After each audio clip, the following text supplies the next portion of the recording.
Stand by for my new review of the movie, The Magnificent Seven, coming right up.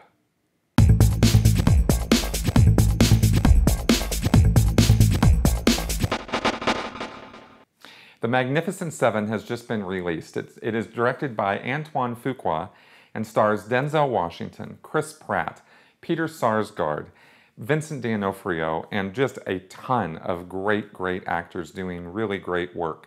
I'm going to say just right from the get-go, this movie is fun, it's exciting, it is entertaining, it is riveting, and it is a movie you are going to want to see. Now let me tell you why.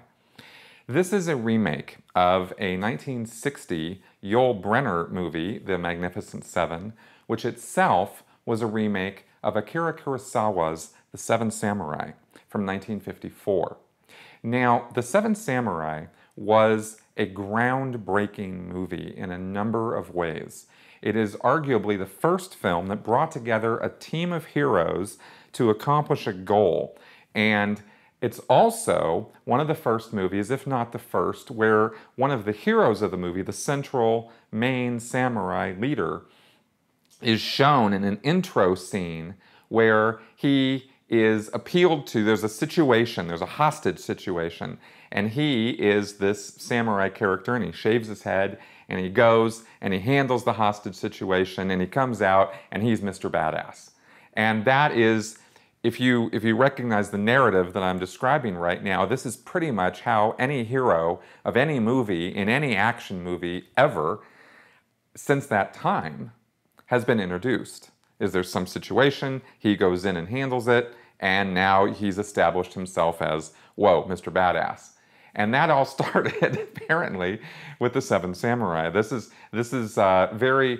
the original, seminal work on the modern action hero movie.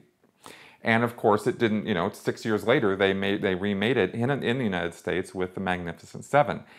And there were themes in The Seven Samurai which carried forward to that 1960 version of The Magnificent Seven, having to do with class, duty, honor, roles that we play, roles that we're obligated to play. And these are very important statements on society and on culture. Japanese culture, American culture, the thing translated over very well. And it showed there was a very major distinction made between the lower classes, the peasants that these samurai, these fighting class, were fighting for, and these samurai. They didn't mix, they were very separate, that sort of thing. That also was carried over into the 1960 Magnificent Seven, where in the end it was pretty clear that the only winners in this thing were the peasants. They were the ones who couldn't fight for themselves, got these guys to come in and fight for them. Most of these guys who fought for them died in the process, and the peasants end up living on, for another day. So how does all of that translate into the modern remake? Did any of that, kind of heavy, dramatic baggage carry over into this? Well, actually, no, it didn't. They kind of, it's there, but only by subtext. It's not really in your face. And this movie is a lot more about the drama of a Western. And, it does the same things, but it doesn't do it in exactly the same way. And in a way, for a modern audience, I found it to be more effective because this movie is a Western, and it sort of resuscitates a Western and all the classic tropes and memes and and all the things you expect to see in a Western. They're all here, and they're here in a really well-made fashion. Antoine Fuqua definitely is a master of framing and setup and how the shots are going to be laid out, and your attention is exactly where it's supposed to be the entire time. There are shootouts, there are standoffs, there's the damsel in distress, there is the townspeople, there's the caretaker, the guy who's making the coffins in the town. Like, all these things are there. But, and of course, best of all is Peter Sarsgaard as the awful, atrociously just evil evil bad guy. I mean, there's just nothing redeeming about this man. You can't wait to see this guy get it. It is just, and this army of scummy, horrible mercenary type men who back him, right? And which the seven, the Magnificent Seven are taking on. Denzel Washington doesn't know how to do bad acting. There's just, on his worst day, he is better than almost any other living actor. He does an amazing job in this. Chris Pratt brings it in, and also the whole team really does. Ethan Hawke is in this. He plays a very, very good, conflicted sharpshooter from the Confederate War who has a history with Denzel Washington. And Denzel's going around gathering up these seven to go fight for this town, right? Just like in the originals.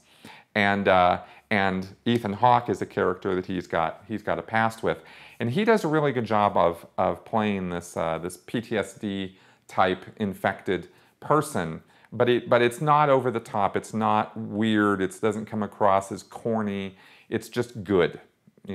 Chris Pratt also humorous, joking, kind of a rambunctious gangster type or gambler type.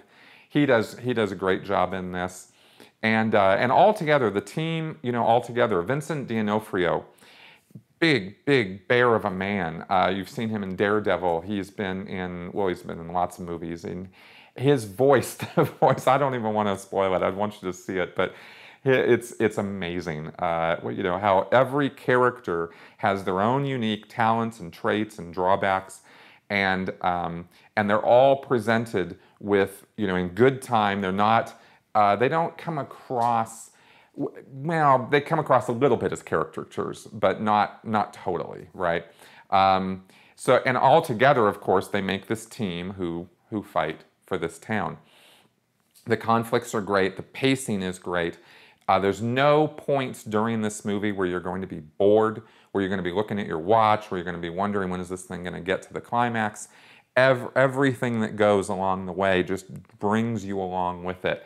And so I thought the editing was really tight, even though there are scenes of slowness, of where there's not action. It's not like it's action, action, action, action, action. There are definitely character building scenes. There are exposition scenes, and there's some beautiful cinematography in this movie. Absolutely gorgeous landscaping, and you definitely believe that this whole thing happens where they say it happens, in the Old West. So I have to say that I really want you to see this movie. This is definitely like a rating of sheer awesomeness. And if I was going to, I guess if I was going to say anything about what else I would have liked in this movie, maybe a little bit more cowbell. Thanks very much for watching. I'll see you guys next time.